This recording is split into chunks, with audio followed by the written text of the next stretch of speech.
Hello, this is Daniel, and today I will show you how to create a web services account. This allows you to access your AutoFlex Connect online and remotely.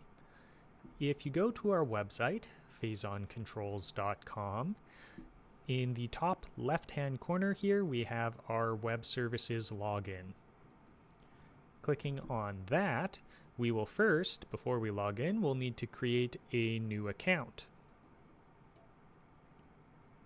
In here, we have information that we need to enter.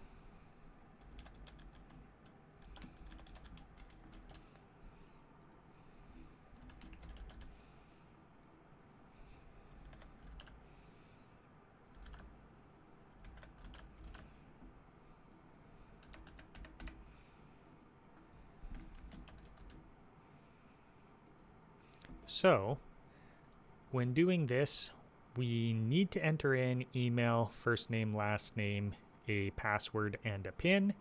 The rest of this information is optional. You can enter it in, but you don't have to. The password that you're entering in here, that is going to be the password that you use to log in to your web services account. The PIN down here, that is 4 digits, 4 numbers.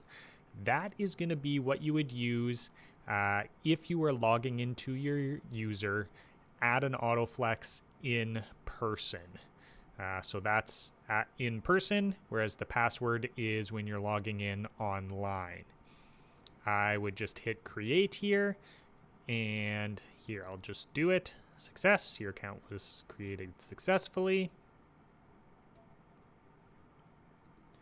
And then we can go in,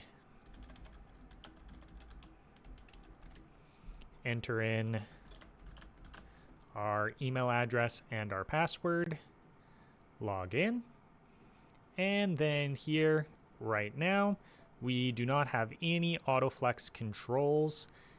They would start showing up here as icons once we add our user to each control. So that is how you create a web services user.